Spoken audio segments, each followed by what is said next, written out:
Assalamualaikum warahmatullahi wabarakatuh. Alhamdulillahirabbil alamin. Wassalatu wassalamu ala nabiyyina Muhammadin wa ala alihi wa ashabihi ajma'in wa ba'd. Faqala ta'ala a'udzu billahi minasyaitonir rajim. Qala fa bima aghwaytani la'aqudanna lahum siratal mustaqim. Shadaqallahul azim. Para jamaah sekalian, azzakumullah, jamaah salat subuh Masjid tercinta Al-Hidayah. Al-Hidayah. Mudah-mudahan semua dalam keadaan sehat walafiat. Duduknya berkelompok-kelompok nih. Aliran 50 tahun ke atasnya. Ini apa nih, aliran apa nih ini?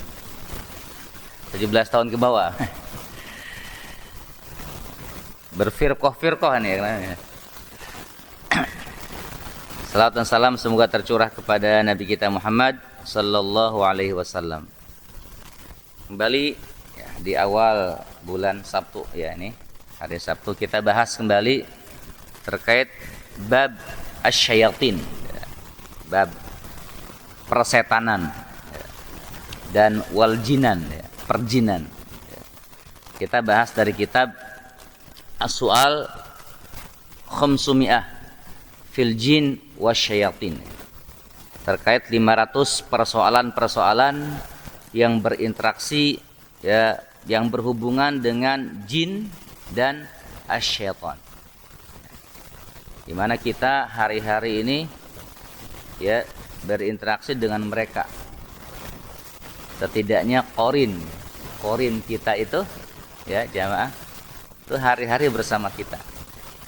Cuma kadang-kadang kita tidak sadar.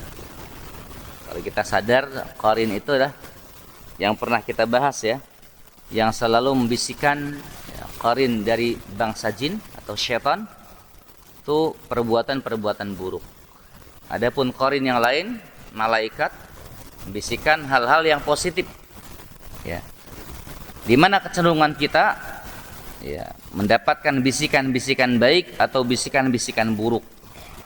Nah, itulah nanti yang akan ya menjadi sebuah langkah perbuatan yang kita jalani. Makanya dalam keseharian kita kami ulangi ya, jangan pernah melepaskan zikir pagi dan petang ya. Itu jadi amaliyah sunnah yang mungkin diwajibkan lah untuk diri kita, terutama zikir 10 surah Al-Baqarah, yang penjagaan bukan hanya buat kita tapi kepada keturunan. Juga zikir la ilaha illallah wahdahu la syarikalah lahul mulku wa lahul hamdu wa huwa ala kulli syai'in qadir. Berapa kali Pak? Ya, mi'ah marrah ya. 100 kali. Lebih boleh? Boleh. Tentu dengan penghayatan-penghayatan.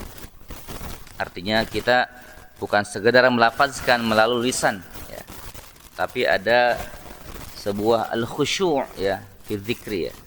Kehusyuan dalam berzikir kepada Allah Subhanahu wa taala. Hari ini kita masuk bab tentang, kalau kekejar insyaallah ya, bab melaknat syaitan. Kemudian seperti apa hukumnya? Kemudian waktu-waktu syaitan bertebaran ya di muka bumi seperti apa? Kemudian pintu-pintu syaitan atau madakhilu asyaitan. Para jemaah sekalian jazakumullah. Ya, di kitab ini modelnya pertanyaan ya. Pertanyaan terkait jin ya, setan itu ya. Kita masuk di sekitar bab 79. Nanti ada bab-bab yang mirip, kadang-kadang kami lewat atau kami tidak bahas rinci, masuk ke bab-bab yang sudah pernah kita bahas. Sekarang kita masuk kepada bab pembahasan hal yajuzu la'ana syaitan asna as-salah ya. Apa hukum ya melaknat syaitan ya, melaknat syaitan Pak ya. Kalau kita ini sering nyebut ya, kalau apa namanya, hari-hari itu kadang-kadang setan alas ya. Setan, dasar lu setan alas. Ya, itu kutukan ya. Apa hukumnya? Ini dalam sholat ya. Dalam sebuah hadis ya, jawabannya menggunakan hadis ya. Al-jawab na'am kata beliau ya, kata mualifnya ini boleh ya. Ada sebuah hadis ya yang menyebutkan an Abi Darda radhiyallahu anhu qama Rasulullah sallallahu alaihi wasallam ya, Rasulullah ya qama ya. Salam berdiri dalam salat, kemudian beliau ya fasami'nahu yaqul ya a'udzu billahi minka ya. Jadi kata Abu Darda, beliau mendengar Rasulullah SAW lagi sholat nih Pak, lagi sholat baca a'udzu billahi minka, a'udzu billahi minka. A'udzu billah berarti apa artinya? Aku berlindung kepada Allah dari kamu. Ini bacaan ta'udz ya Pak, dalam kehidupan tuh macam-macam ya, ada a'udzu bi kalimatillahi tammah ya min syarri ma khalaq ada. Atau kalau kita melihat hal-hal buruk, kita sering ucapin apa? Kalau orang Bogor amit-amit ya. Kalau bahasa dalam syar'i itu apa? Apa? Na'udzubillahi min apa? Na'udzubillahi min zalik. Nah, pertanyaan unik ya, ada yang nanya.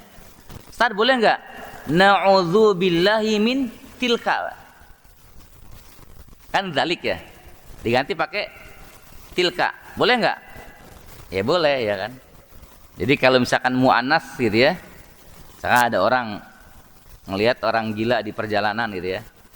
Kan ucapin na'udzubillahi min zalik. Kata anaknya, "Di, jangan na'udzubillahi min zalik. Na'udzubillahi min tilka." Karena yang lihatnya orang gila perempuan ya. Lagi hamil gitu ya istrinya, dia ketakutan jangan sampai atau berlindung dari hal buruk seperti itu. Na'udzubillahi min tilka. Cuma tidak masyhur ya, tapi boleh ya. Nah, ini Rasul mengucapkan a'udzubillahi minka. Ya. Tsumma qala.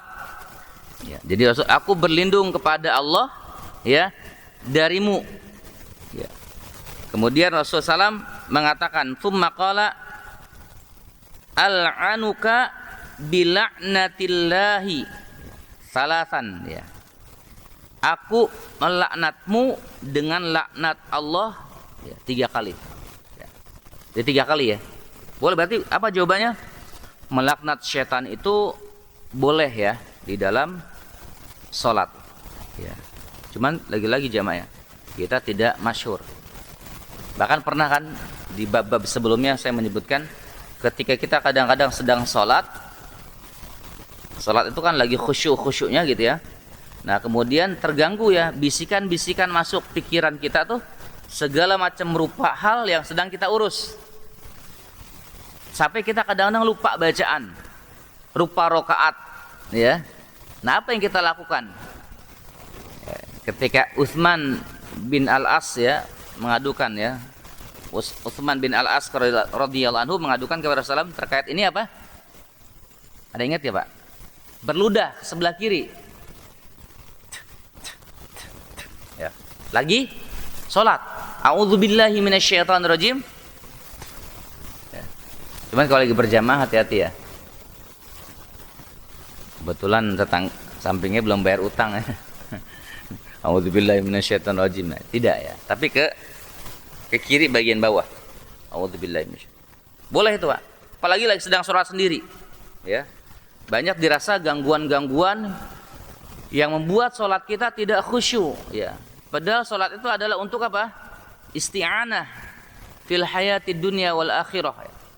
Sholat itu sebagai media bantuan kita beribadah kepada Allah, kita berdoa, kita menghamba, amalan yang tidak boleh ditinggalkan dalam kondisi apapun ya. Tidak ada fidyah sholat tuh, nggak ada. Hatta ya walaupun kita kondisi sakit tetap sholat ya. Ini Pak, pertama sepuh-sepuh kita ya jemaah ya, orang tua saya sering tuh yang meruqyah yang di atas 100 tahun umurnya di BCC. Kemarin juga kami dampingi juga ya. Dipegang jam 10 sampai jam 12-an ya. Subuhnya wafat. Ada yang kita pegang asar, kemudian jam 6-nya, setengah 6 meninggal dunia ya. Tapi udah kami lurusin ya, bahwa Ustaz Suhendi bukan malaikat pencabut nyawa itu ya. Jadi ada orang yang rukyah takut meninggal ya, karena ini orang-orang sepuh terutama ya. Nah gimana sholatnya mereka tuh ya, ada fidyahnya ya? Tidak ada ya. Kecuali kalau mereka sudah tidak sadarkan diri kan, sudah tinggal tulang doang gitu ya, tapi meninggalnya agak tersendat. Ini biasanya orang-orang seperti ini orang-orang yang memiliki khodimah minal jin. Makanya kalau ada kita ngelihat sepuh-sepuh di sini Pak ya, pada rajin ngaji itu alhamdulillah Pak. Ini insyaallah aman-aman dari khodam ini ya. Jadi banyak orang yang kami dampingi umurnya di atas 100 tahun tuh Pak. Sampai sekarang masih ada ya. Sama orang-orang yang keturunan dari Jawa tuh.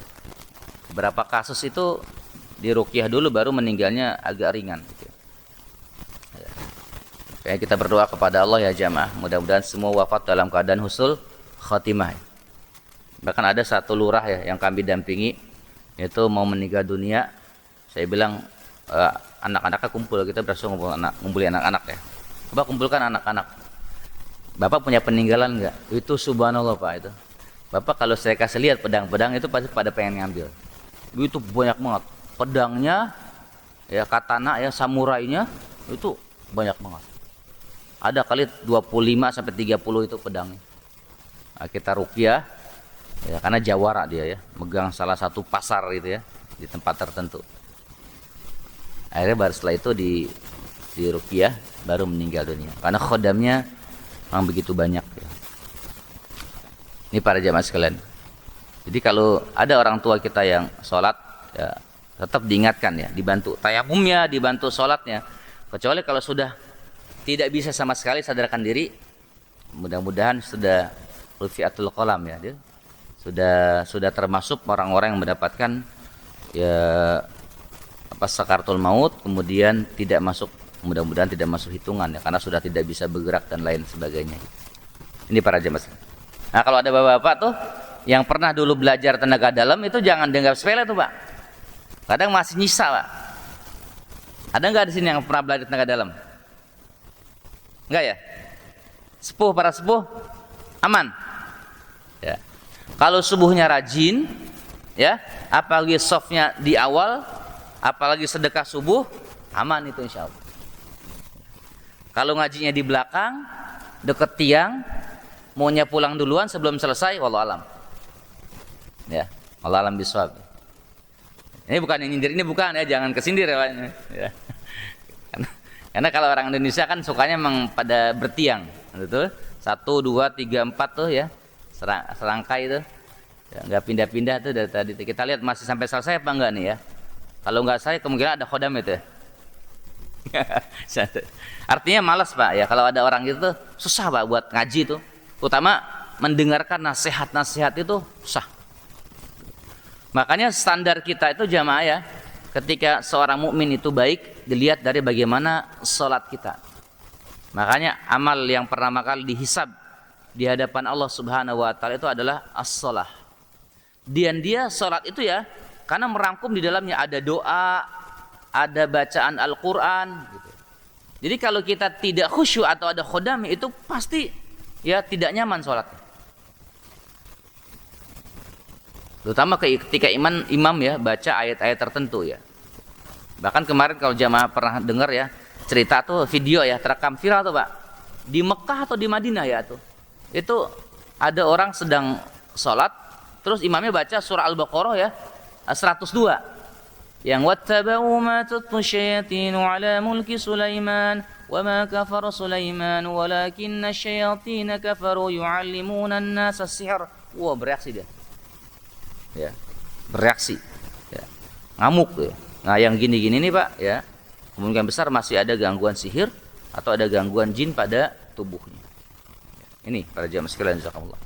Jadi salat kita itu diperhatikan ya, bagaimana kualitas salat kita, karena amalan yang dihisab nanti pertama itu adalah termasuk sholat. Nanti menentukanlah dia baik atau buruknya amal-amal yang lain. Makanya ketika kita sholat bersyukur, bahkan ada doa khusus ya jemaah. Kalau kita punya keturunan yang mereka agak malas sholatnya, itu kita perbanyak Ibrahim ayat 40. Masih ingat doanya? Rabbij'alni muqimas shalah wa min dzurriyyati rabbana wa taqabbal du'a. Ada bini ya, istri yang malas-malas sholat malas ya, malas-malasan sholatnya, baca itu. Anak malas sholat, baca itu. Terusnya berulang. Rabbij'alni muqimas shalah wa min dzurriyyati rabbana wa taqabbal du'a.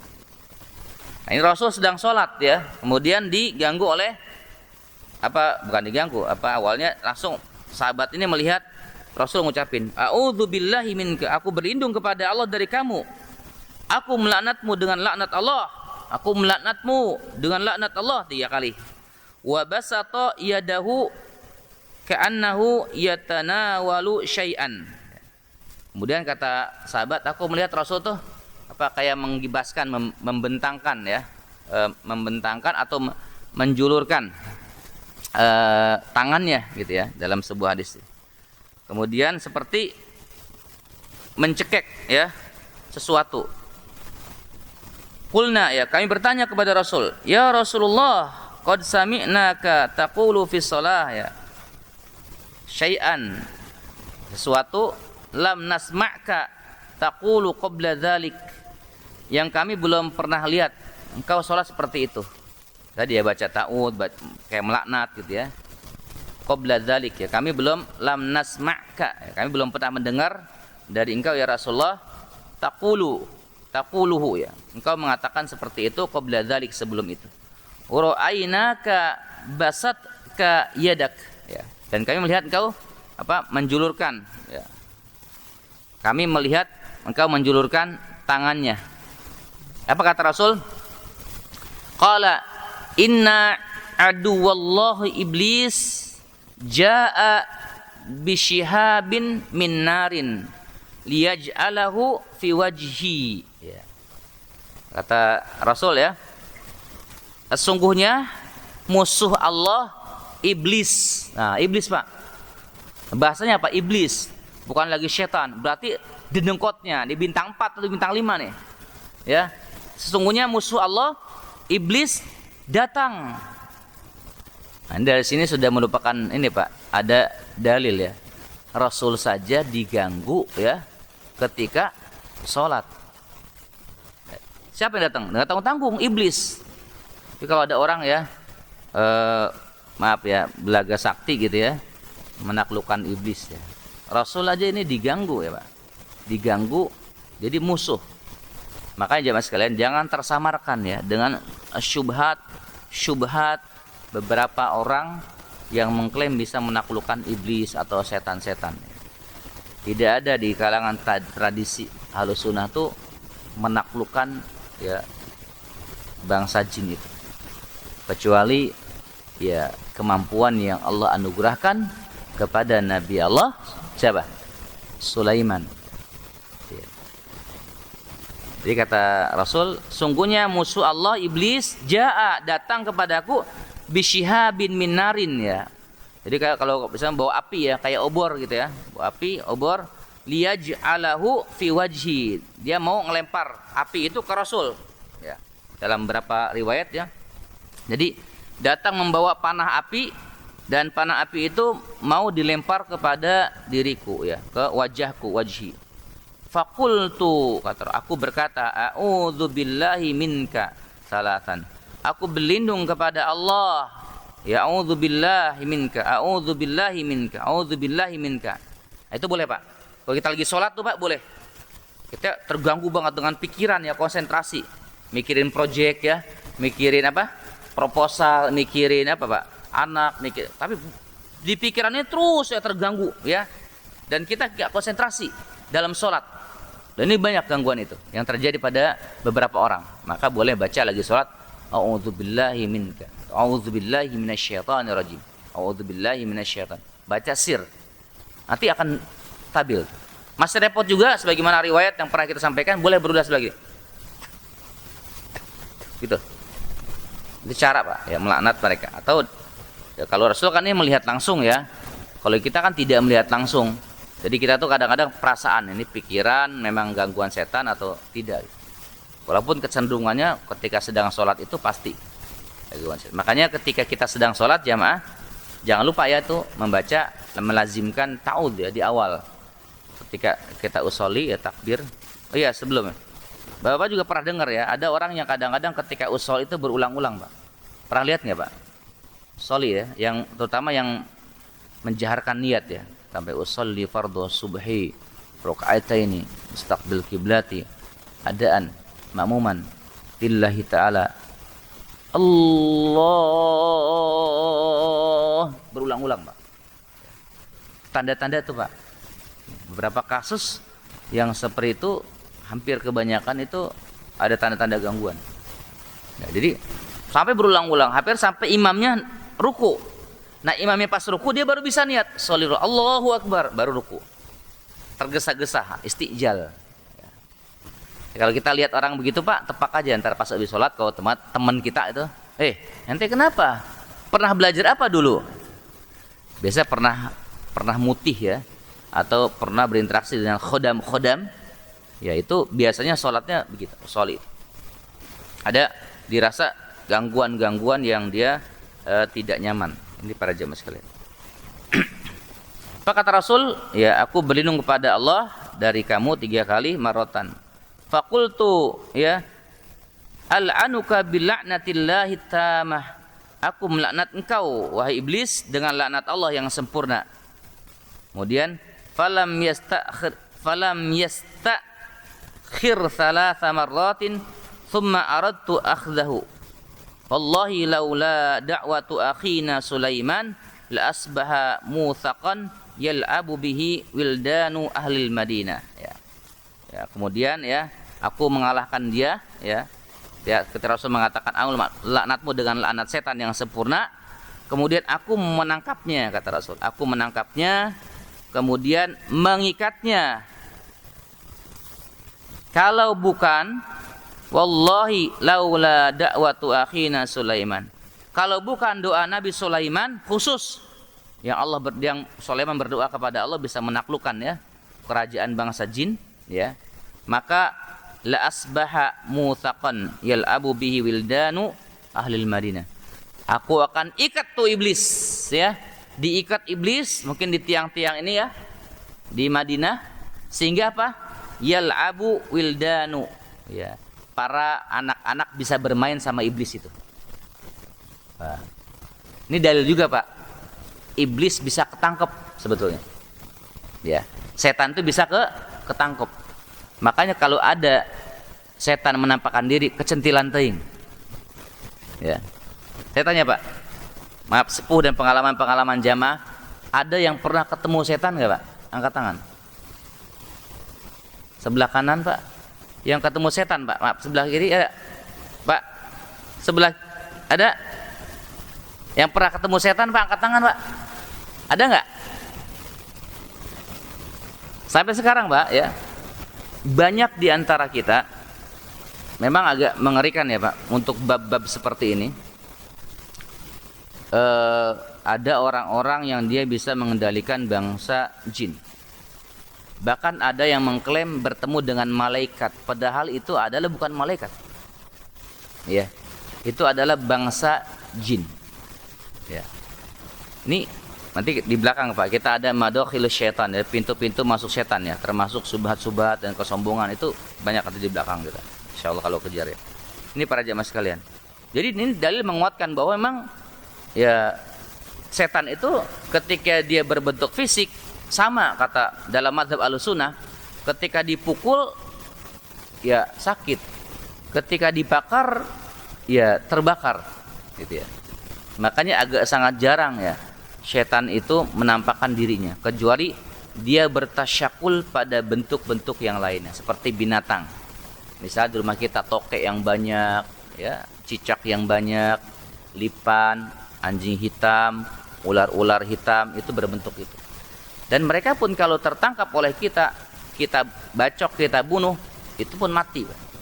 Mereka juga bisa mati. kecuali iblis dan golongannya. Itu apa? Spesifik atau spesial ini ya, khusus itu, jin setan khusus. Dia ditakhirkan tuh umurnya nanti menjelang hari kiamat. Kalau setan jin-jin yang lain sama mati.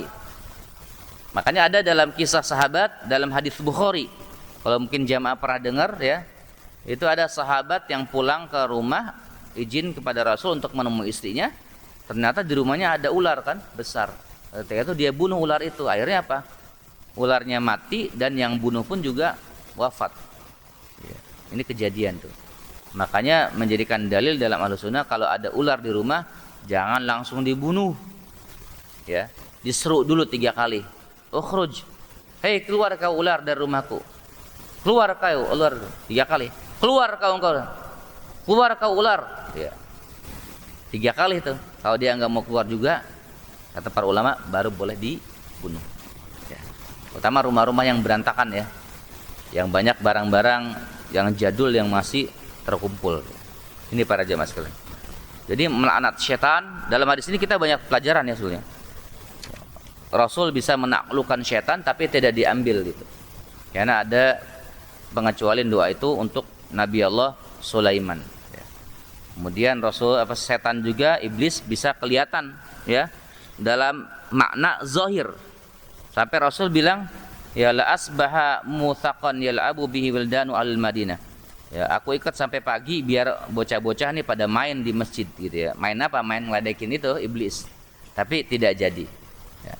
Kemudian juga ini dari dalil ini juga menguatkan bahwa kita dalam sholat itu pasti senantiasa akan diganggu oleh syaitan. Makanya jangan berlepas diri ya. Ketika kita sholat pun kekhusyuan itu sangat penting. Supaya apa? Supaya terjaga. Kalaupun diganggu tengah perjalanan sholat, maka bacalah a'udzubillahi minasyaitonir rajim. Ini para jamaah sekalian. Jadi hukum laknat setan dibolehkan gitu ya. Tapi pakai menggunakan laknat Allah gitu ya. Karena di sebelumnya kita pernah bilang ya, ada hadis juga ketika ada sahabat sedang berkendara kemudian dia melaknat setan, ditegur sama Allah, sama Rasul. Jangan laknat. Aku laknat kau setan, setan alas ya, maaf ya, setan kurang ajar itu nggak boleh. Bacalah Bismillah kata Rasul. Karena ketika menggunakan Bismillah, ketika kita melaknat setan, setan jadi bangga, jadi besar kepala, ya menjadi besar. Tapi kalau baca Bismillah atau aku laknat engkau dengan laknat Allah, itu ada kata-kata Allahnya, maka apa? Setan tuh yang tadinya besar menjadi kecil seperti lalat gitu. Ini para jamaah sekalian. Tapi dalam sholat ya atau dalam kehidupan kita boleh melaknat, tapi laknatnya laknat Allah. Meskipun ada sebagian ulama ya bagusnya kalau kita langsung saja a'udzubillahi minasyaitonirrajim membaca itu. Enggak perlu ya kita melaknat. Kenapa? Karena kita tidak melihat langsung tuh setan itu langsung mengganggu kita atau enggak. Paling pikiran-pikiran. Itu para jemaah. Kalau Rasul kan jelas ya melihat. Tapi hadis ini banyak hikmah yang bisa kita ambil. Hadis ini diriwayatkan oleh akhrajahu Muslim fi sahihih ya, di dalam kitab Muslim. Di kitabus shalah ya. Jadi kalau dalam kitab Muslim itu bab kitabus shalah nanti akan menemukan jamaah hadis ini tentang melaknat setan ya. Allah alam bisawab. Nah, yang berikutnya tentang al-auqat ya, waktu-waktu penyebaran setan. Nah, kapan Pak setan menyebar? Kapan Pak? Nah, sepuh-sepuh yang pengalaman ya, sing dapat nasihat kita dari orang tua ya. Awas, maghrib, ya, jangan keluar rumah. Maghrib, begini begitu, sandikala. Tahu sandikala nggak Pak? Orang Sunda yang tahu ya. Jangan keluar rumah. Ya. Ini ada juga dibahas. Mata yantashiru syaitan wa madza naf'alu lijtinabih ya. Jadi kapan syaitan itu yantashiru ya, bertebaran. Kapan syaitan bertebaran ya atau berkeliaran, keluyuran, main. Wa madza naf'alu lijtinabih, dan apa yang kita kerjakan untuk menjauhi atau mengantisipasi itu. Nah, ini langsung dijawab nih oleh mu'alif nih Pak. Inda waktul maghrib ya, inda waktul maghrib, yaitu pada waktu maghrib. Jadi ketika waktu maghrib itu para jemaah sekalian azakumullah, setan ini berkeliaran. Makanya nanti kita lihat ya nih hadis ini. Kita baca dulu ya. An Jabir bin radhiyallahu anhu qala Rasulullah sallallahu alaihi wasallam. Ya. Berkata ya dari Jabir radhiyallahu anhu qala Rasulullah Rasul berkata, "Idza kana junhul laili aw amsaytum faquffu sibyanakum." Apabila memasuki petang, waktu petang, aw amsaytum, waktu sore, nah, kira-kira mungkin jam 5 atau setengah 6 lah gitu ya. Faquffu sibyanakum, maka tahanlah anak-anak kalian. Ya, maksudnya jangan biarkan anak-anak kita tuh keluar rumah, terutama tempat-tempat yang masih angker ya, yang masih keluyuran banyak setan-setan itu ya. Fa inna syaitana yantashiru hina idzin, karena sungguhnya setan itu ya yantashiru, bertebaran. Nah, ini masya Allah Pak, ini wahyu ya, Rasul menyampaikan, ini ilmu buat kita. Jadi kita bangun pemahaman ya, atau apa namanya, ilmu ya, berdasarkan ilmu ya. Jadi kalaupun kita berdasarkan menasihati anak, jangan main maghrib, itu ada dalilnya ya, penguatan ya, tidak berdasarkan asumsi atau logika semata. Kenapa? Karena setan pada waktu itu yantashiru, dia bertebaran. Fa idza dhahaba sa'atun minal lail fa khalluhum, maka jika terlepas beberapa waktu ya, jika petang sudah berlalu ya, kurang lebih 1 jam 2 jam gitu ya, maka fakhalluhum, bolehlah biarkan mereka itu main. Jadi kalau misalkan jamaah nih ya, mau anak-anak main mungkin ba'da isya itu ya, tapi waktu maghrib tuh jam 5 setengah 6 sampai isya kalau bisa anak-anak jangan biarkan keluyuran. Gimana saat ini waktu pas ngaji ya, kalau di masjid lain perkara itu, tapi dalam perjalanan bagusnya didampingi Pak ya. Apalagi sendirian, safar sendirian malam hari itu tidak boleh ya, sunnahnya kita bersama-sama, apalagi anak-anak kecil ya. Wa agliqul abwab ya, maka tutuplah pintu-pintu tuh ya, rumah tutup ya. Wadhkurusmallah ya, maka sebutlah nama Allah ya. Fa inna syaitana la yaftahu baban mughlaqon. Nah, ini dalil juga nih. Sesungguhnya syaitan tidak bisa membuka pintu mughlaqon, yang dikunci. Nah, pertanyaannya, kalau di sinetron Pak, setan bisa masuk nggak Pak? TV film-film bisa kan? Iya. Kalau di luar negeri itu yang nggak bisa ya, zombie itu nggak bisa buka pintu ya. Oh, kita tuh setannya sakti, bisa nembus, ya kan? Dalam hadis Pak, ini ilmu juga, nggak bisa. Masalahnya bukan nggak bisa, setannya udah masuk duluan. Nah itu repot. Ya, kami udah rapat tadi, ditutup rapat-rapat nih. Tapi kenapa ya masih cekcok juga rumah tangga? Ternyata banyak patung. Ya itu tempat-tempatnya. Kamar mandi juga terbuka, misalkan. Karena kamar mandi itu tempat yang disukai setan. Kalau kita lagi tidur di rumah tuh, yang punya toilet jangan terbuka, harus tertutup. Ya. Terus pintu-pintu jendela juga dipastikan terbuka. Kayak kita nih Pak, nih ruangan ini kan ini sering terjamah kita ya, yang bawah. Yang atas kayaknya nggak ada ya Pak. Ibu-ibu nggak ada ya? Ibu-ibu di situ kan ya? Di belakang itu. Ini yang di atasnya diisi siapa ya? Bisa jadi bangsa jin. Yang mereka juga sama-sama beribadah. Jin komplek Al-Hidayah. Gitu. Iya, mereka, atau mungkin di sini yang kosong nih ada mereka. Kita tidak melihat Pak ya. Itu mereka juga sama. Mukallaf, mereka belajar, mereka tolabul ilmi, sama Pak. Bahkan di antara kalangan ahli ilmu itu masyhur dan maklum Pak, banyak diceritakan kisah-kisah mu'tabar dari ulama-ulama yang salih ya, yang salim akidahnya. Itu mereka bangsa jin itu belajar, bahkan mendakwahi ya. Bahkan dalam beberapa kajian itu ada ulama itu yang dia disaksikan oleh bangsa jin, walaupun dia tidak melihat. Tapi ada suaranya, tiba-tiba ada yang tadi dingin jadi hangat, banyak pasukan. Mungkin itu dari bangsa jin sedang belajar sama Syekh Mukbil di Yaman tuh yang pernah ceritakan.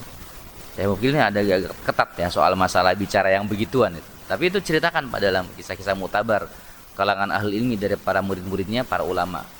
Terus yang mahasiswa yang jin belajar di UIM dah. UIM itu Universitas Islam Madinah ya. Itu juga banyak Pak. Cerita-cerita mutabar Ibnu Taimiyah, Ibnu Qayyim, ya, Syekh bin Baz ya. Itu banyak dari fatwa ulama Saudi yang menceritakan kisah-kisah itu di ahli ilmi itu dalam ceramah-ceramah para masyayikh itu diceritakan. Tapi tidak bisa melihat mereka, ya. Kalau kecuali merekanya menampakkan diri, ya. Dalam kisah-kisah banyak Pak. Ya. Itu ya para jamaah sekalian azakumullah. Jadi pada kapan waktu mereka setan bertebaran, di mana saja mereka berada ya, kamar mandi, ya, di toilet, termasuk mohon maaf sedang berhubungan atau berjima antara suami dan istri. Itu ikut campur mereka. Makanya jangan lepas jamaah. Kalau kita yang masih murojaah ya, suami istri yang masih hobi, jangan lupa doanya, murojaah terus. Apa doanya? Allahumma jannibna wa jannibi syaitana ma razaqtana. Itu kalau yang masih rajin ya. Ya, itu murojaah terus. Jangan sikat ya langsung hajar maning, jangan. Itu ada adabnya Pak, Masya Allah. Apalagi yang punya istri muda ya, wah ini harus punya anak gitu ya, punya anak lagi ya, itu subhanallah ya. Anaknya nanti jangan sampai anak setan ya. Karena setan ikut kumpul dalam berhubungan kita. Termasuk kamar mandi. Allahumma inni a'udzubika minal khubuthi wal khaba'ith, ya. Itu diajarkan oleh Allah Subhanahu wa taala melalui Rasulullah SAW. Ini penting Pak, waktu-waktu tertentu ya. Terutama tempat-tempat angker juga yang kita mungkin saat ini ya. Problemnya bukan masalah mereka menampakkan diri kita takut, bukan itu Pak. Problemnya adalah kalau mereka mengganggu keluarga kita, nanti anak kita perangannya buruk attitude-nya. Ya. Yang pesantren nggak betah, rumahnya runyam, wah segala macam Pak. Saya tuh jemaah ya, sekarang tuh mendampingi problem rumah tangga yang sampai saat ini. Itu awalnya orang minta ruqyah, tapi kadang-kadang konselingnya sampai 2 jam, 3 jam, karena mengganggu bisnisnya, mengganggu usahanya. Ada beberapa dokter, beberapa bidan yang terganggu Pak prakteknya. Habis diruqyah rame. Ada banyak itu kasus. Kami sepi tadi nih, kami begini, kami gitu, kena ain atau kena sihir, nggak ngerti lah. Diruqyah Pak. Tapi selain ruqyah itu diobservasi secara holistik ya. Ada masalah apa dengan tetangga dan lain-lain. Setelah itu ya luar biasa maju lagi. Bahkan sampai ada satu klinik yang saya bilang, Bu, Ibu kalau rumit coba amalkan zikir la ilaha illallah wahdahu la syarika la lahul mulku wa lahul hamdu wa huwa ala kulli syai'in qadir. Kalau ada ular, saya bilang, dia nanti akan keluar. Kalau ada binatang, dia akan keluar. Ada orang yang benci ibu, teman, sahabat, karib yang tidak suka pada ibu, Allah akan perlihatkan. Ini qadarullah masya'al, Pak. Ini cerita ya, nyata nih, yang saya dapat pada klien saya. Memang usahanya tuh nggak maju dia. Di sebuah klinik. Tiba-tiba Pak, 3 orang setelah dia mengamalkan itu Pak, 3 orang anak buahnya terlihat mengganggu kehidupan dia lewat chatting WA yang terbaca tanpa disadari oleh mereka ya. Ternyata mereka berbuat makar anak buahnya ini. Akhirnya mereka 3 ini memundurkan diri Pak. Sampai dia bilang, Ustaz kan bilang katanya ada binatang keluar ya, ada ular keluar. Ini yang keluar bukan binatang, ini yang keluar orang katanya. Jadi orangnya resign dari tempat kerja kami gitu ya. Ternyata ya keluar, ambil pegawai baru Pak. Qadar masyafal ya, Allah takdirkan udah maju lagi. Usahanya maju lagi. Nah, itu Pak. Itu makanya kalau ada jamaah nih, tapi zikir ini jangan kasih tahu ini, bukan jangan kasih tahu ya. Maksudnya kalau perempuan yang dia mengamalkan Pak, beberapa kasus yang suaminya berkhianat pun dia akan ketahuan tuh dengan zikir itu. Ya. Jadi kelihatan tuh musuh siapa, teman siapa diperlihatkan oleh Allah. Karena kan fadilahnya zikir itu kan aman dari gangguan setan, ada 5 fadilah, termasuk ada 2, salah satunya mendatangkan 100 kebaikan, menghilangkan itu 100 keburukan. La ilaha illallah wahdahu la syarikalah, hul mulku wa lahul hamdu wa huwa ala kulli syai'in qadir. Itu kalau bisa jamaah jangan lepas tuh Pak, zikir itu ba'da subuh dan ba'da asar, pagi dan petang. Itu ya jamaah sekalian. Jadi dalam hadis ini kita dapat pelajaran bahwa tahu setan bertebaran pada waktu malam, terutama ya kita yang punya anak ya. Kemudian pintu kita pastikan tertutup, Takut apa? Kalau mereka masuk nanti mengganggu rumah tangga kita. Kebetulan ada patung, ya, ada lukisan makhluk hidup, dia ngendon, ya, nyimpen, bersembunyi di situ, ya udah, nanti terganggu kita. Kalau udah terganggu jamaah sekalian, jazakumullah, ya runyamlah rumah tangga kita, finansial kita, karir kita. Karena tadi dalam mukadimah di awal, setan nggak mau kita tuh jalannya lurus. Mereka tuh ingin kita tuh tergelincir. Maka kita diserang tuh keluarga kita. Karena kalau keluarga itu hancur, masyarakat hancur, rusak, dan negara juga rusak. Itu awalnya begitu, Pak. Bahkan kalau dalam kitab ini, Pak, kita belajar, ini termasuk corona, covid, segala macam itu dari para setan. Ya. Itu banyak sekali ya yang bahkan ya kalau jamaah mau fair ya, mau jujur ya, sekarang ya, ini agak nggak enak juga soalnya direkam ya. Pergerakan dunia itu ya, itu nggak lepas para setanis, Pak, ya, para penyembah setan, ya, bahkan konspirasi ya, logo-logo tertentu ya, atau simbol-simbol tertentu yang kalau jamaah melihat entahlah itu apa, cocokologi ya, atau kebetulan pas mirip dan sama serupa, itu ya dari satanis ya, setanis dunia itu ya, itu lambang-lambang yang mirip ya. Jadi ada pergerakan khusus itu yang mereka ya bergerak, para penyembah setan, dan mereka tuh berkomunitas, mereka berjamaah. Jadi jangan kira kita aja bicara jamaah, Pak, mereka juga jamaah ahlul batil ya. Dan itu para setan. Jadi mereka tuh ada itu ya. Ada kerajaan, bahkan dalam hadis Muslim kan dia ada kerajaannya. Di mana? Di lautan. Jadi bisa jadi orang-orang yang kita lihat saat ini keren, yang kita takjub, yang luar biasa, mereka tuh pada jelmaan daripada setan-setan, ya. Sebagaimana dalam riwayat peperangan itu ada setan-setan bertasyakul menyerupai bangsa manusia. Itu ada ya, Pak. Wallahu a'lam bishawab. Termasuk LGBT ya, pergerakan LGBT itu juga nggak lepas dari gerakan-gerakan mereka. Jadi lagi-lagi kalau bicara setan bukan penampakan hantu yang di TV atau film-film kita takut kabur lari takut, bukan. Tapi bagaimana bicara konspirasi global yang sangat berbahaya ya dalam perpolitikan kita, kemudian rumah tangga kita, ya, roda pergerakan ekonomi kita, ya, tersebarnya riba-riba, itulah peran-peran mereka jamaah sekalian. Makanya zikir-zikir inilah bentuk isti'anah dan isti'adzah, perlindungan kepada Allah kita minta, dan pertolongan kepada Allah agar diri kita ini dijaga ya, keluarga kita ya. Jadi jangan menyepelekan zikir-zikir yang terlihat sederhana, Pak. Makanya guru-guru kita ada beberapa yang mungkin mereka memiliki zikir-zikir khusus itu diberikan kepada murid-muridnya untuk apa? Untuk menjaga ya keluarga kita dari hal-hal buruk gitu. Nah, termasuk tadi zikir la ilaha illallah wahdahu la syarikalah lahul mulku wa lahul hamdu wa huwa ala kulli syai'in qadir. Dan ini disebutkan dalam hadis ini ya, fa inna syaitan la yaftahu baban mughlaqan. Syaitan tidak bisa masuk ya ke dalam pintu ya. Bahkan kami punya rekaman, Pak, itu ada rumah yang lagi diganggu, dia video call sama saya, ngeliatin langsung ke pintunya lagi diginiin, Pak, duk, duk, duk, dari depan, dan pintunya itu bentuk kaca, dibuka sama mereka kacanya atau gordengnya, itu nggak ada orang, ya. Saya bilang jangan dibuka, kok dibuka itu setan, ya saya bilang. Langsung itu nyata, Pak, orang Taman Sari Persada, ya. Itu mengalami gangguan, memang nyata, Pak, zahir. Apa yang kita kerjakan? Saya bilang baca suratul Baqarah. Itu, Pak. Makanya dawamkan rumah kita tuh kalau bapak-bapak yang ada masalah toko, perusahaan, kantor tidak nyaman, tidak perlulah panggil kami. Kalau kita yakin dengan bacaan kita, panggil ustaz-ustaz tertentu bacaannya sudah surah Al-Baqarah. Ya, kecuali ada butuh konsultasi lah baru panggil kita. Tapi kalau untuk baca, kita pun bisa membaca ayat-ayat khusus dia dalam surah Al-Baqarah, kita dawamkan dalam rumah, itu juga insya Allah mendatangkan banyak keberkahan dalam kehidupan kita. Bahkan dalam hadis itu la yadkhulu syaitan, tidak bisa setan masuk, wa yanfiru syaitan, mereka yang di dalam itu akan keluar. Nah, selama tidak ada tempat-tempat singgah mereka ya, kamar mandi bersih, tidak ada berantakan, pebelatak barang ya, Pak. Pebelatak tuh ya, Pak, pebelatak tuh ya. Tuh bini kita tuh atau bapak-bapak yang suka kolektor barang-barang lama ya, helm tahun 80 masih disimpan ya, helm ya.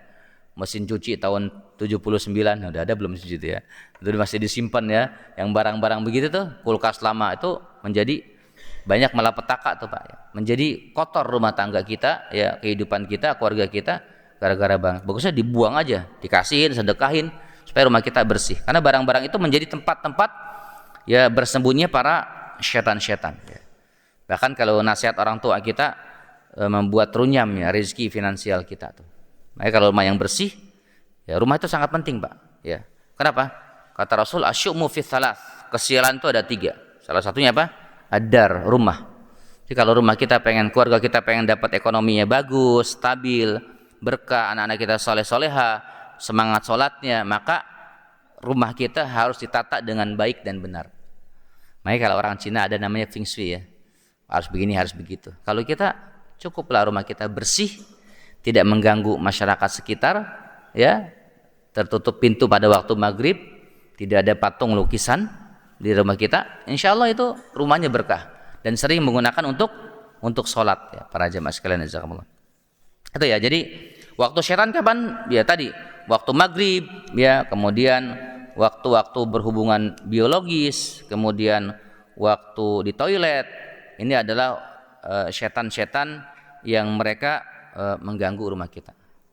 Bahkan di hadis di bab berikutnya disebutkan juga, ini masuk bab waktu-waktu syaitan ya. Aina taskunu syayatin fi buyutina. Di mana setan tinggal di rumah kita? An Abi Thalhah radhiyallahu anhu anin Nabi sallallahu alaihi wasallam, jawabin langsung hadis. La tadkhulul malaikah baitan fihi kalbun wala suratun. Ya. Jadi disebutkan bahwa setan itu ya, hadisnya begini, tidak akan masuk malaikat rahmat ke rumah yang di dalamnya ada anjing dan patung-patung. Ya. Berarti di mana mereka bersembunyi tadi? Di patung-patung, Wak. Makanya diingatkan kembali yang kita dulu pernah mungkin keluar negeri ya, bertebaran ya, dulu masih kerja ya, sepuh-sepuh ya. Diingatkan tuh patung-patung kecil-kecil ya, yang dari Jepang, dari Hong Kong itu diambil Pak, dibuang. Itu bukan bagian syariat kita. Kalaupun mau pajangan yang lain saja, tidak berbentuk hewan, tidak berbentuk makhluk hidup. Ya, ini jelas, ini hadis ya. Kalau kita mau belajar Islam secara komprehensif, secara syumul, maka mari kita tata bukan hanya diri kita, bukan hanya anak istri kita, tapi rumah kita juga kita tata. Ya, rumah kita tata. Ini karena menjadi hal penting ya, para jamaah sekalian jazakumullah.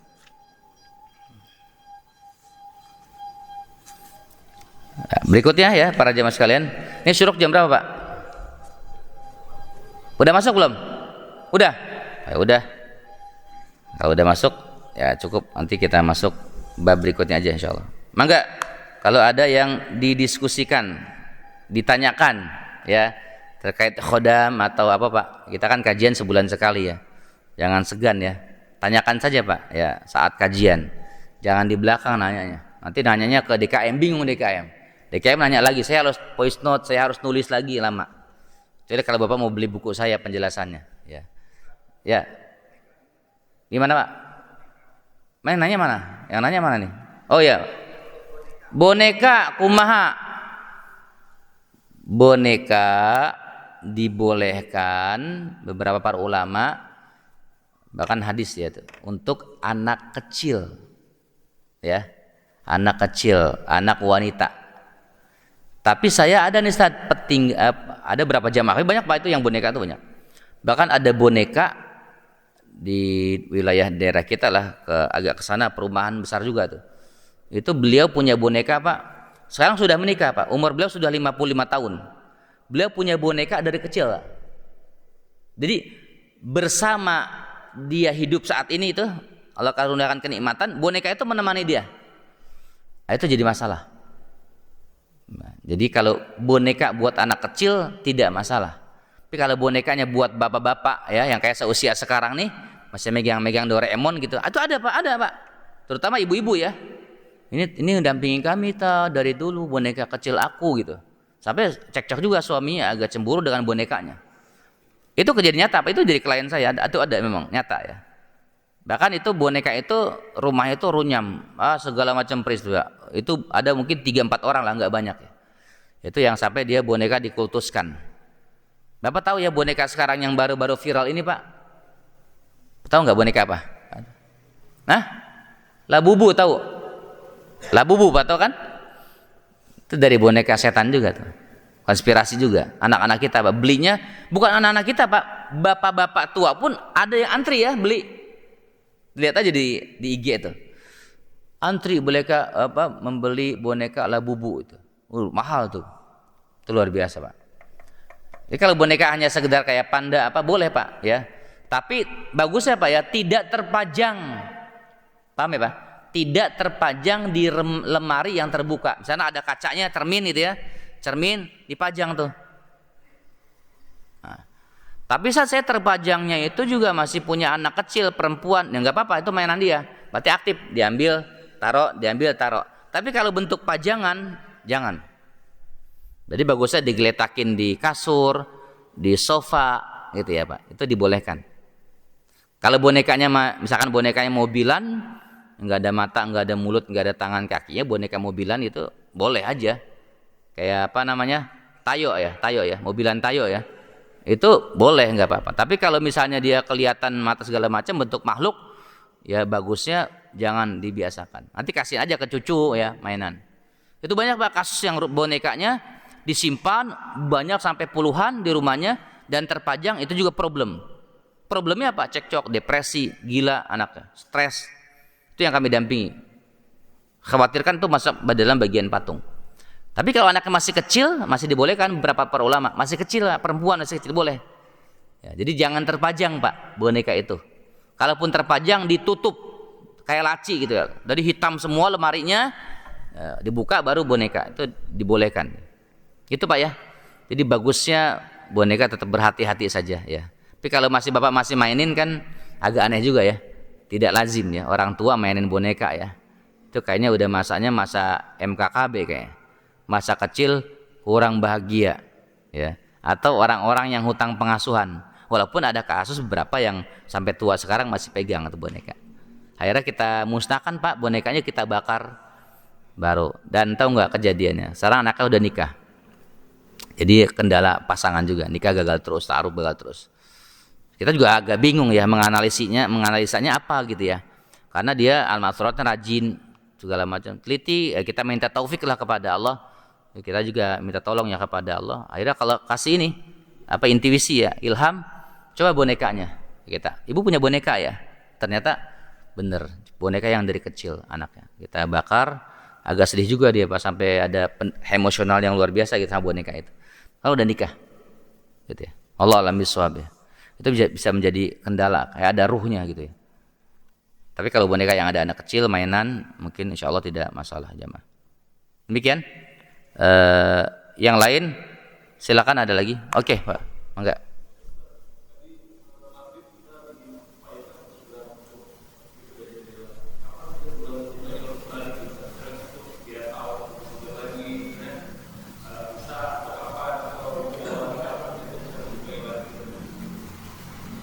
Ya, kalau di dalam teks ini Pak nyimak ya pelan-pelan disebutkan itu sangat jelas ya.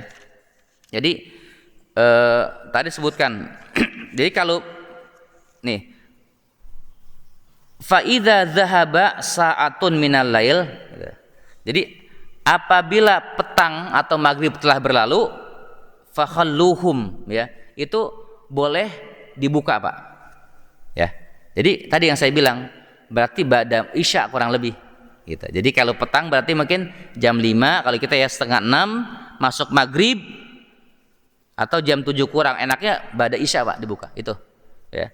Fa idza dzahaba sa'atun minal lail fakhalluhum ya.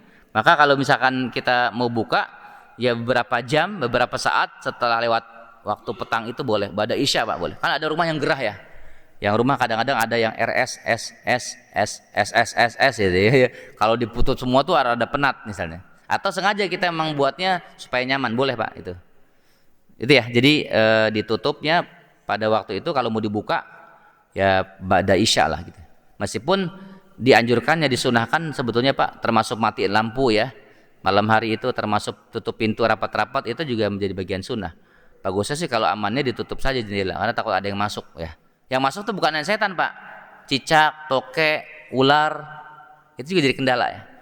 Dan mereka kalau berbentuk wujud tuh kadang-kadang berwujud seperti itu, ular masuk, ya itu banyak kejadian. Pokoknya kalau ada runyam di rumah tangga, sepele senggol bacok rumah tangga nih suami istri ya, senggol bacok ya, nggak boleh salah sedikit ya, istri gitu ya, kesentil nasihat apa sama suami marah, anak juga marah, itu tanda-tanda itu Pak, setan udah masuk di rumah tuh. Nanti netral lagi dengan Al-Baqarah. Atau kalau Bapak yang mau dulu pernah beli itu sidir ruqyah tuh. Yang kita sidir ruqyah itu dipercikan aja ke pojok-pojok rumah supaya mendeteksi itu. Itu bisa, boleh juga. Wallahu alam itu Pak ya. Jadi pada isya lah kurang lebih itu walaupun mau dibuka ya. Tapi malam harinya nanti ditutup lagi bagusnya. Ya Pak, enggak?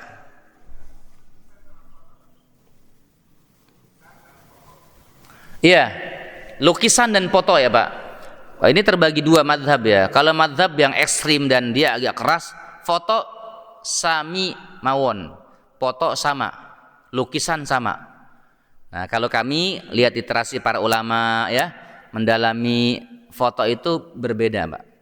Ada foto itu dia tidak berbentuk 3 dimensi kayak patung ya. Dia hanya apa namanya ya, kertas gitu ya, mesin teknologi yang bentuknya dicetak gitu ya.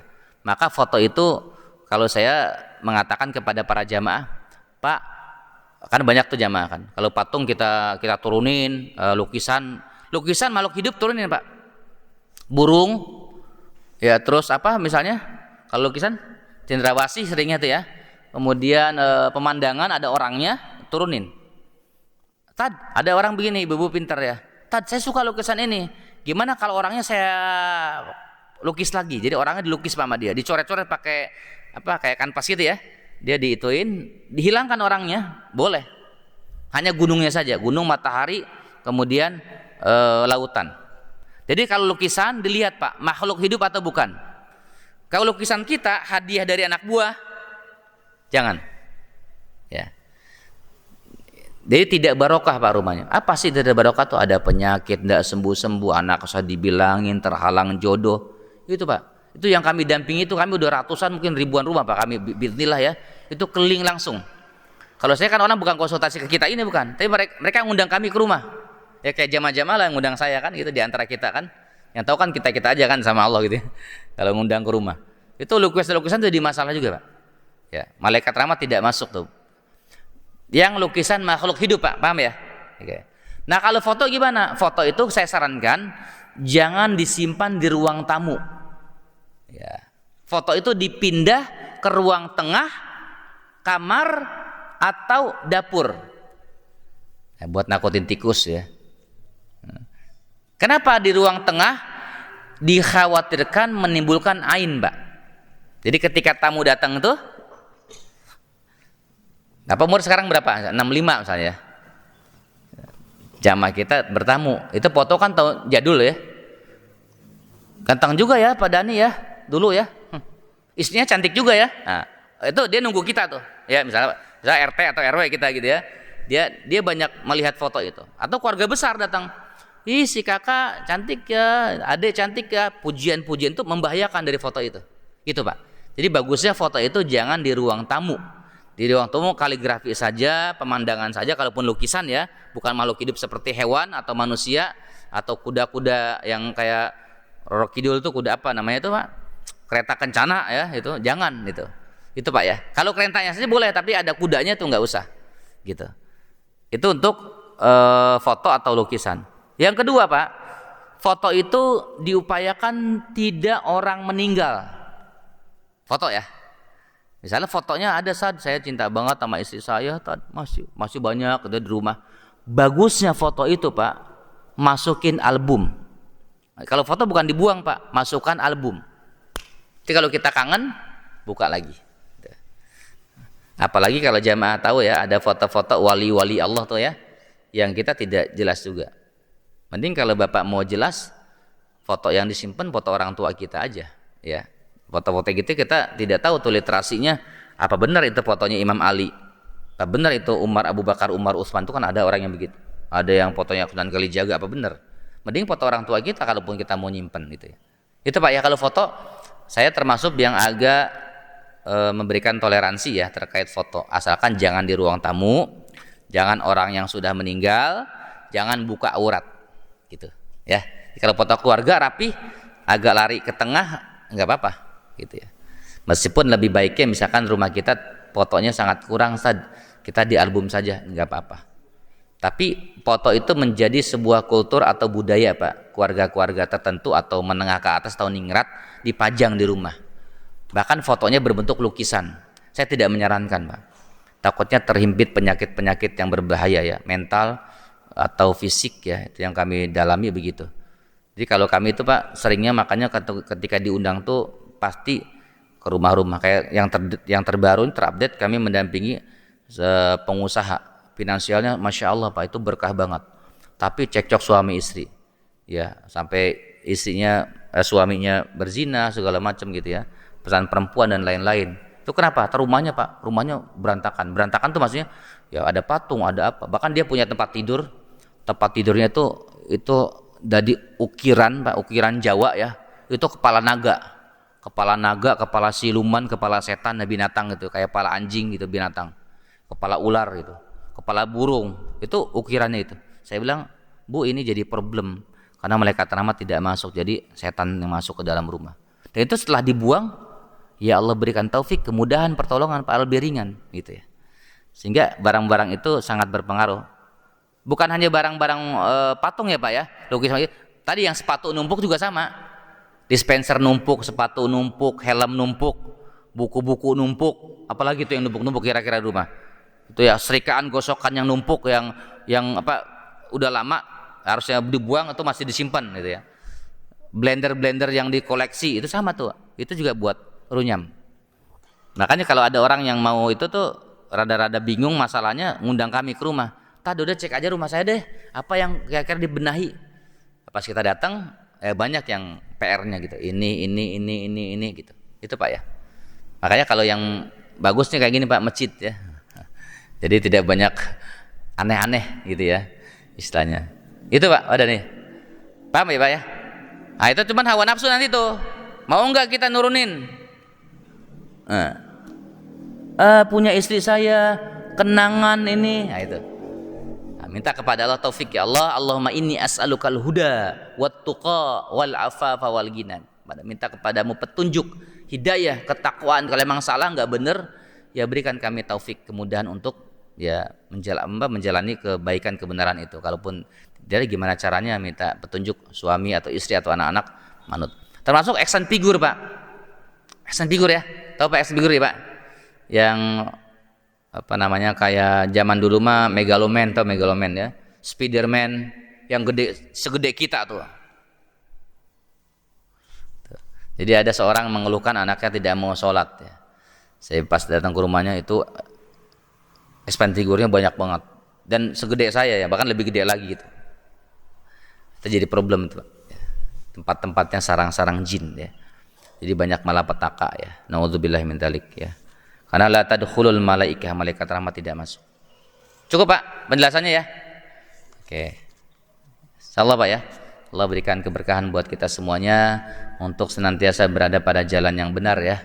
Bismillahirrahmanirrahim. Kita berdoa kepada Allah. Alhamdulillahirabbil alamin. Allahumma shalli ala sayyidina Muhammad wa ala ali sayyidina Muhammad. Allahumma inna nas'alukal huda wat tuqa wal afafa wal ghina. Ya Allah, bimbing kami, berikan kami pertolongan untuk senantiasa berada pada jalan yang lurus, ketakwaan kepadamu, terjaganya kehormatan kami ya Allah, dan berikan kami kecukupan ilmu dan harta. Rabbana hab lana min azwajina wa dzurriyyatina qurrata a'yun waj'alna lil muttaqina imama. Karuniakan kepada kami ya Allah putra-putri yang soleh-solehah, menjadi penyejuk mata hati kami. Berikan kepada kami ya Allah, jadikan pasangan kami penyejuk mata hati kami, dan jadikan keluarga kami pemimpin bagi orang-orang bertakwa. Allahumma ij'al auladana auladan salihin hafizina lil Qur'ani wa sunnah, fuqaha fid dini mubarakan hayatum fid dunya wal akhirah. Jadikan putra-putri kami ahli Al-Qur'an ya Allah, ahli as-sunnah ya Allah, hafal Al-Qur'an dan as-sunnah ya Allah. Berkah kehidupan mereka dunia dan akhirat. Allahumma inna na'udzubika min jaris su' wa min zawjin tushayyibuni qabla al-mashib, wa min waladin yakunu alayya rabban, wa min malin yakunu alayya azaban, wa min khalilin makirin ainuhu tarani wa qalbu yar'ani. Ya Allah, kami berlindung kepadamu dari tetangga yang buruk, dan kami berlindung kepadamu ya Allah dari pasangan yang menyusahkan kami. Kami berlindung kepadamu dari anak-anak yang menjadi tuan yang merepotkan kami. Kami berlindung kepadamu ya Allah dari harta yang membawa bencana, dan kami berlindung kepadamu ya Allah dari besti teman dekat yang berkhianat. Rabbana atina fid dunya hasanah wa fil akhirati hasanah wa qina adzabannar. Allahumma inna na'udzubika min zawali ni'matik wa tahawuli afiyatik wa fujaati niqmatik wa jami'i sakhatik. Ya Allah, kami berlindung kepadamu dari hilangnya kenikmatan yang Engkau berikan. Kami berlindung kepadamu dari hilangnya kesehatan yang Engkau karuniakan, dan kami berlindung kepadamu ya Allah dari azab-Mu yang datang secara tiba-tiba. Rabbana atina fid dunya hasanah wa fil akhirati hasanah wa qina adzabannar. Subhana rabbika rabbil izzati amma yasifun wa salamun alal mursalin walhamdulillahi rabbil alamin. Barakallahu fikum para jamaah sekalian, dan sehat selalu dan berkah. Kita tutup dengan hamdalah dan kafaratul majlis. Alhamdulillahirabbil alamin. Subhanakallahumma wa bihamdika asyhadu an la ilaha illa anta astaghfiruka wa atubu ilaik. Assalamualaikum warahmatullahi wabarakatuh.